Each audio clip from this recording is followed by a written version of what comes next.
Hi hello കൂട്ടുകാരെ. അപ്പോൾ ഞാനിന്നൊരു പുതിയ റെസിപ്പിയുമായിട്ടാണ് വന്നിരിക്കുന്നത്. മറ്റൊന്നുമല്ല, ഗോതമ്പ് പുട്ട് കൊണ്ടുള്ള ഒരു ഉപ്പുമാവ്. നമ്മൾ റവ ഉപ്പുമാവൊക്കെയാണല്ലോ ഉണ്ടാക്കുന്നത്, അതുപോലെ ഗോതമ്പ് മാവ് കൊണ്ട് നമുക്കൊരു ഉപ്പുമാവ് ഉണ്ടാക്കാം. അപ്പോൾ അതിനായിട്ട് ആദ്യം പുട്ടിന് നനയ്ക്കുന്നത് പോലെ മാവ് നനച്ചെടുക്കുക. നനച്ചെടുത്തിട്ട് സാധാരണ രീതിയിൽ നമ്മൾ പുട്ടുണ്ടാക്കുന്നത് പോലെ ഉണ്ടാക്കിയെടുക്കുക. ഇത് വളരെ ടേസ്റ്റുള്ളൊരു ഫുഡാണ്. അപ്പോൾ ഞാനിവിടെ പുട്ടിൻ്റെ മാവെല്ലാം നനച്ച് പുട്ടുണ്ടാക്കി കൊണ്ടിരിക്കുകയാണ്. പുട്ട് ആവി കയറ്റാനായിട്ട് വെച്ചു. ആവിയൊക്കെ വന്ന് നമുക്കൊരു പാത്രത്തിലോട്ട് മാറ്റിയിടാം.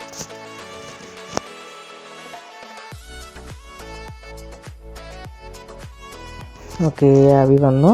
നമുക്ക് പുട്ടിനെ നമ്മുടെ ഏത് പാത്രത്തിലോട്ടാണോ ഇടുന്നത് അതിലോട്ട് നമുക്ക് മാറ്റിയിട്ടിട്ട് അടുത്ത പുട്ട്, എത്ര പുട്ടാണോ നമുക്ക് ആവശ്യമുള്ളത് അതെല്ലാം അവിച്ച് ഈ പാത്രത്തിലോട്ട് തന്നെ തട്ടണം. അതിനുശേഷം ഇതിനെ നമുക്ക് നന്നായിട്ട് കൈ കൊണ്ട് പൊടിച്ചെടുത്ത് നമുക്കൊരു പാത്രത്തിലാക്കി വെക്കാം. ഇനി നമുക്ക് വേണ്ടത് ഇതിനുള്ള ഉള്ളിയൊക്കെയാണ്. അതൊക്കെ നമുക്ക് എന്താണെന്ന് നോക്കാം. ഒരു സവാള വേണം, 2 പച്ചമുളക്, 1 ഇഞ്ചി. ഇത് ഇത്രയും നമുക്ക് നന്നായിട്ട് ചെറുതായിട്ട് അരിഞ്ഞ് വഴറ്റിയെടുക്കണം. ഞാനിതിവിടെ ചോപ്പറിലാണ് എടുക്കുന്നത്. ചെറിയ കഷ്ണങ്ങളായിട്ട് മുറിച്ചതിന് ശേഷം ചോപ്പറിലിട്ട് ചോപ്പ് ചെയ്താണ് എടുക്കുന്നത്.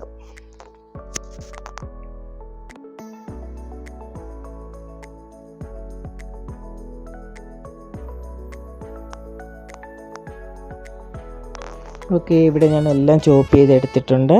ഇനി നമുക്ക് ചീനിച്ചട്ടി വെച്ച് കടുക് വറുത്തതിന് ശേഷം ഇതിനായിട്ട് നന്നായിട്ട് വഴറ്റിയെടുക്കാം.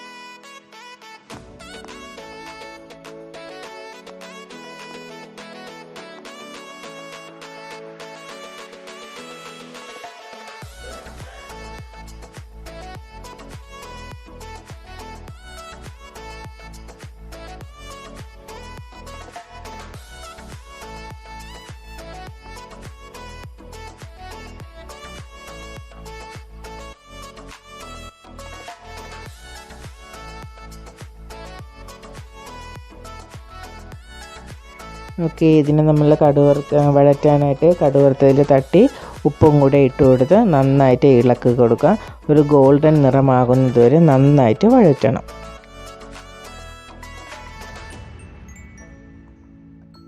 ഇവിടെ ഏകദേശമായിട്ടുണ്ട്. അപ്പോൾ നമ്മളിവിടെ പുട്ടിനെല്ലാം ഒരു പരന്ന പാത്രത്തിലോട്ടിട്ട് നന്നായിട്ട് പൊടിച്ചെടുത്തിട്ടുണ്ട്. നമുക്കിനി ഇതിലോട്ട് തട്ടിക്കൊടുക്കണം. നല്ല ഗോൾഡൻ നിറമായിട്ട് വേണം തട്ടാനുള്ളത്. കറിവേപ്പില മസ്റ്റാണിതിൽ, കാരണം നല്ല മണം കിട്ടുന്നൊരു സംഭവമാണ് ഉപ്പുമാവിൽ. ഈ ഉപ്പുമാവിൽ നിന്നല്ല, ഏത് ഉപ്പുമാവിലും കറിവേപ്പില നല്ല ഇടുന്നത് മണവും രുചിയും കൂടുതലാണ്. അപ്പോൾ നമുക്ക് പൊടിച്ച് വെച്ച ഗോതമ്പിൻ്റെ പുട്ട് ഇതിലോട്ട് തട്ടിക്കൊടുത്ത് നന്നായിട്ട് ഇളക്കണം.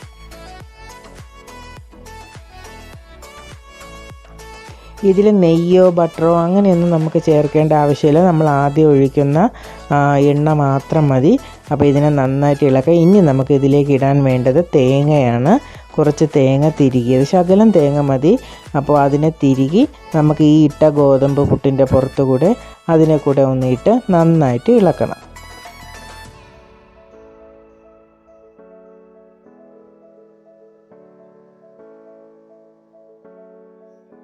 അപ്പോൾ അത് നമ്മൾ ഇട്ടിട്ടുണ്ട്. ഇനി നമുക്ക് നന്നായിട്ട് ഇളക്കി മിക്സ് ചെയ്തെടുക്കണം.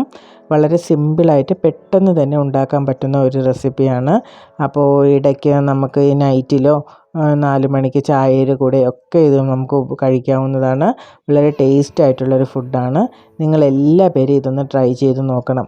അപ്പോൾ എൻ്റെ ചാനലിനെ നല്ല രീതിയിൽ ഒന്ന് സപ്പോർട്ട് ചെയ്യണം. എൻ്റെ വീഡിയോസ് എല്ലാം നിങ്ങൾ കാണണം, ലൈക്കും കമൻറ്റും ഒക്കെ ഇടണം. അപ്പോൾ ഇവിടെ ഉപ്പുമാവ് റെഡി ആയിട്ടുണ്ട്. നമുക്കിനി അതിനെ ഒരു പാത്രത്തിലോട്ട് മാറ്റാം.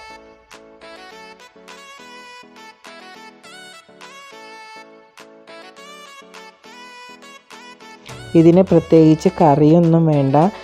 അപ്പോൾ എങ്ങനെയാണെന്ന് നമുക്ക് നോക്കാം. ഞാനിവിടെ മാമിയാണ് ആദ്യം കഴിക്കാനായിട്ട് കോരിക്കൊടുത്തത്. മാമിക്ക് പഞ്ചസാര ഇട്ട് കഴിക്കണമെന്ന് ഭയങ്കര ആഗ്രഹമാണ്. ഷുഗർ നല്ലപോലെ ഉള്ള ആളാണ്, പക്ഷേ ഇപ്പോൾ ഷുഗർ താന്നൊക്കെ വന്നിട്ടുണ്ട്. പക്ഷേ മാമി ഷുഗറിന് ഒന്നും മൈൻഡ് ചെയ്യാറില്ല, പഞ്ചസാരയൊക്കെ ഇട്ട് തന്നെ കഴിക്കാറുണ്ട്. അപ്പോൾ അങ്ങനെ മാമി കട്ടൻ ചായ എല്ലാമൊക്കെ എടുത്ത് റെഡിയാക്കി വെച്ച് പഞ്ചസാര എല്ലാം നല്ല മിക്സ് ചെയ്ത് കഴിക്കുകയാണ്. അടിപൊളി ടേസ്റ്റായിരുന്നു. ഞാൻ കഴിച്ചത് മീൻകറി ഒഴിച്ചാണ്. അപ്പോൾ അത് നല്ല ടേസ്റ്റായിരുന്നു. എനിക്ക് മീൻ കറിയായിരുന്നു ഇഷ്ടം. എനിക്ക് പുട്ടിനൊക്കെ മീൻ കറി തന്നെ വേണം. ഓക്കെ, അപ്പോൾ നല്ലൊരു റെസിപ്പിയായിരുന്നു. നിങ്ങൾ ട്രൈ ചെയ്ത് നോക്കണം. അഭിപ്രായങ്ങളൊക്കെ കമൻറ്റ് ചെയ്യണം. അപ്പോൾ മറ്റൊരു വീഡിയോയിൽ കാണാം. ബൈ.